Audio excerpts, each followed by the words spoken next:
Bali, ito Tucson Run na CA20. Ayan, Tucson Run na CA20. Nakalimutan ko kung saan galing to, kasi pinadala lang to dito via van. Nakalimutan ko yung kunbo namin ni sir kung taga saan ito. Although yung issue nito, sabihin ko na lang kasi na-testing ko na nga to, dahil sabi ko, inuna ko yung Facebook. Okay, ang issue nito, active, protect, and then signal, sabay tatlo. Ito channel 1. Yung channel 2 is okay. And then, kaya ito, minaklas ko na agad kasi nga ito troubleshoot ko na. May history na ng repair. Ayan, oh. May hinang, tagtad na ng hinang siya, oh. Siguro chinik nila yung output. Okay, kaya binaklas ko to agad channel 1. Sabi ko focus tayo rito sa my channel 1 bago natin pasadaan yung channel 2. And then kapag naka-protect yan, kadalasan yan sibak yung fuse. Minsan tabingi yung fuse, may good yung isang fuse, yung isa is open, kaya magpo-protect siya. Although kitang kita naman, oh, puro jumper, oh. Ang masama dito, malalaking wire ang pinagja-jump nila, makakapal na wire. Kaya imbis na isa lang yung output na masisira dyan sana, or isa dalawa lang, dadami yung ang sira niyan dahil makapal na wire ang nilalagay. Ang bira na yan, oh. Kapag di nyo naman kabisado, maigi siguro dalhin nyo na lang sa ibang tech na kayang gumawa, di ba? Or kung kayo may-ari nito, wag na lang kayo mag-DIY pag hindi nyo kabisado, kasi kapag dinala nyo sa tech yan na ganyan ang sitwasyon, lalong maraming sira, lalong malaki singil sa inyo. Okay, ayan sibak 1, 2, 3, 4. Yung dalawa hindi bumitaw kasi sobrang kapal na strand ng wire yung nilagay. Okay, ngayon dito ito may kalabasan nya, oh. Ito sorted dito, short dito, oh, short, tapos short din dito, no? Diba? Shorted dito. Oh, ibig sabihin, kabilaan channel merong sira na output to. Meron siyang sira na output. Yung ginamit na output ay C5200 and then A1943. Oh, pahagin ko muna sa inyo. Yung supply nito is parang 108 yata. Itong 108.54 ito eh. Supply ng Tucson Run na CA20. Tapos meron siyang 12 pieces na capacitor. 22,000 nakalagay dyan eh. Baka 63 by 22,000 yan. Ngayon, para mas mabilis yung tirada natin, yun nga, dahil may shorted dito sa may fast recovery diode, ibig sabihin, may output. Tanggalin natin yung mga bloke para ma-check natin yung output. Okay? Ayun, ito, inangat natin lahat ng mga bloke. Nakangat na to. Nakangat na yan. Ngayon, may nakita akong sira. Bali, 4 yata to. Ito short, ito short, tapos ito short, yan, ito dalawa dito, ito naman buo, in the rest buo na yan, buo dito lang dalawa, tapos dalawa rin sa kabila, magka halos pinaris niya, iba lang ng hindi lang sila magkaharapan. Ito magkatabi naman sila, oh. Magkatabi naman sila dito. Ayan, oh. Oh, ito. Tapos dito, lahat na to is good na to. Oh, good na. Oh, good na yan. Hanggang dito, good to. Okay? Ang gagawin natin, hindi pa matatanggal yung short dito sa may diode. Hindi pa yan tanggal, oh. Meron pa rin yan. Hanggang dito, meron pa rin. Oh, di ba? Meron pa rin kasi nga yung short na transistor nandyan pa. Ngayon tanggalin natin 'yan. Tanggalin natin. Tapos ibalik natin 'tong mga bloke. Okay, hinangin natin. Tapos check natin. Tapos ito pa pala, oh. Lumubo yung 250 by 10 UF, 10 microfarad. Lumubo siya, oh. Tapos na-check ko na 'to nandito, parang goods naman. Mukhang goods naman eh. Malaman na lang natin mamaya yan kapag na-actual na natin. And then balak ko dito i-fix bias na lang to. Baka yung bias nito tumataas eh, kaya naninibak ito. Okay, bala na, diskarte natin mamaya. Nabaklas ko na yung dapat baklasin. Dami pa lang nasira dito. Bukod dito, diba, inikisan ko na yung nandito. Tinanggal ko na nandito, meron pa rin. dito pala dinouble check ko. Sira pa pala dito, pambihira na yan. Ngayon, mawawala na yung and then ito pala, tip 1 to, pinalitan ko na Kaya yan tingnan nyo.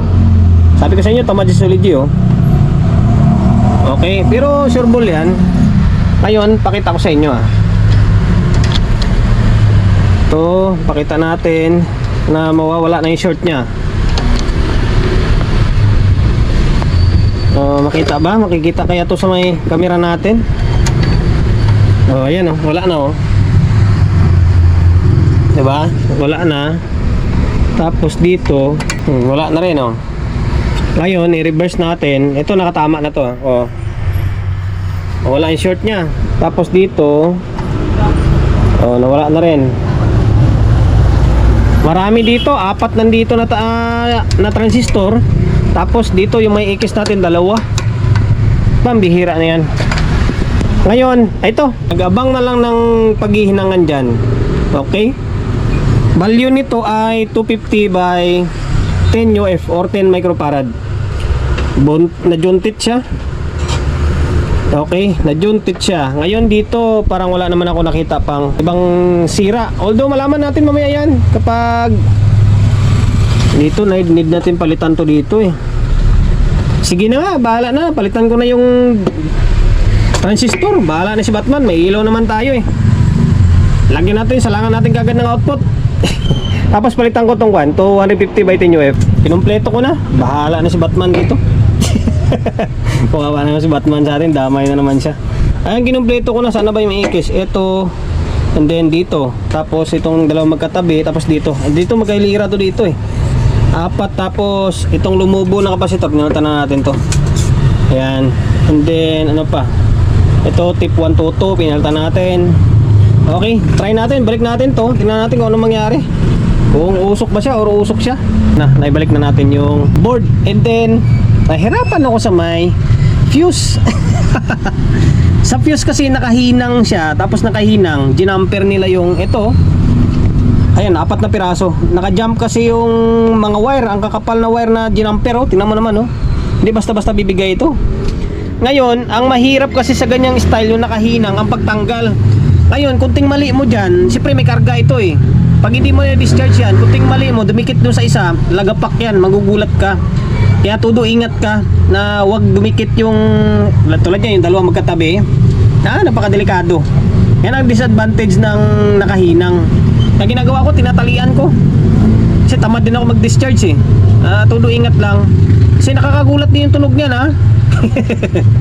Ayan, bago na yung fuse lahat Inalitan natin lahat yan. Ngayon, ito magiging kalabasan niya. Nakabulb tayo doon. Yan natin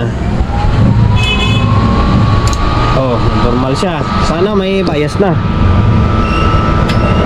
Ngayon dito alanganin kaya to. Mayroon na, gumalaw na yung bias kasi baliktad lang. Ang plano ko dito i-fix ko to. I-fix bias ko para hindi na magbago-bago yung bias niya. Ayan, meron diba? Nasa 0.27, magpo 0.3 siya. Dito yan dito.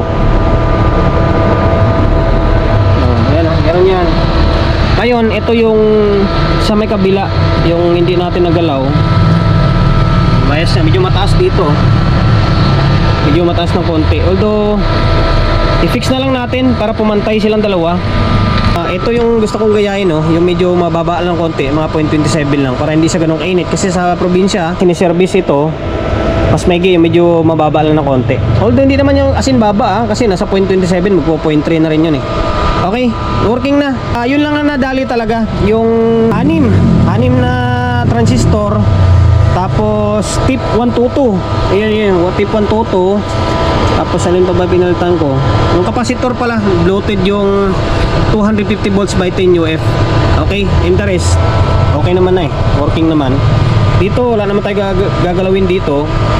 Meron pala, fix bias natin. Okay? Try ko i-fix bias natin para sure ball. Para mas mabilis yung video natin. Bali dito to or pangalawang araw ko sa pagre-repair ng itong unit. Ang bias na nilagay ko is 200 ohms. Ayan Wala akong 200 ohms sakto, dalawang 100 ohms. Ayan siya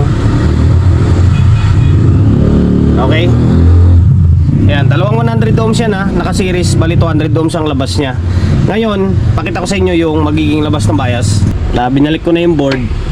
And then Phoenix bias ko na rin yung kabila. Para mas mabilis yung video natin kasi ganun din eh. I-fix natin to, mas babakasin dito, haba lang yung oras. Ayan oh. Okay, nabitan ko na rin para hindi na umaba. Okay ba? Ayan, ayan oh. Hindi na mababa yung oras natin. Ito yan ah, 5, ang value nito is 501. 501 meaning 500 ohms. Okay, 500 ohms. Habang bumababa yung bias na nilalagay mo dyan, tumataas naman yung bias na lumalabas dito. Habang bumababa yung value na nilalagay mo na resistor, tumataas yung bias. Okay, 501 ito. Ngayon, check natin. Dito na tayo agad ah. Ako kasi binababaan ko lang ng konti. Ayan, nasa magpo-0.3 siya oh. Diba? Magpo-0.3 siya. Ngayon, ito yung kabila. Pas lang yan, siyempre oh. Walang kinaiba, diba? Pas lang naman 200 ohms yun eh. Okay, ayun, magkakabit ako ng speaker naman ulit. Speaker naman, para matapos na. Speaker and then audio source. Naglagay na ako ng speaker. Bali, dalawang speaker. Usual lang ginagamit natin. Andun, tag-isa, isang Live Pro, isang Atomic. Tapos, ito yung audio source natin, cellphone natin na isa. Naka-low pass ito eh, naka-on yung low pass niya. Ngayon, ni-off ko muna para kahit paano may boost na malalabas, kahit paano may marinig kayo. Ayan.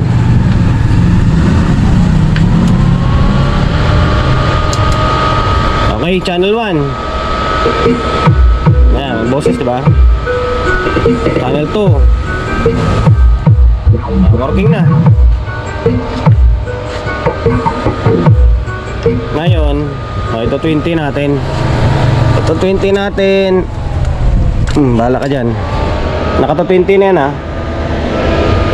Channel 1. Nawala yung music. Pahay natin, baka mamaya umiinit to.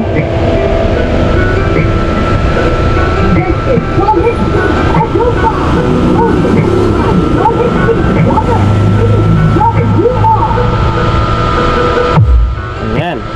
Solid.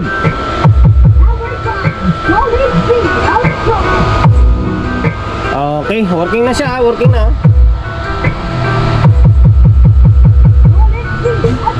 Okay, hanggang dito na lang.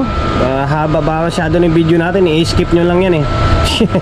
Sana nakapagbigay idea tayo sa mga kapwa natin technician na medyo bago-baguhan lang ha. Take note, medyo bago-baguhan lang. Sa mga master, tawanan lang nila yung ganitong klaseng content eh. Very basic na lang sa kanila ito. Kung paano mag-repair ng itong casing unit. CA20 na to Sunra. Si vacuum fuse, naka-protect and then signal na indicator.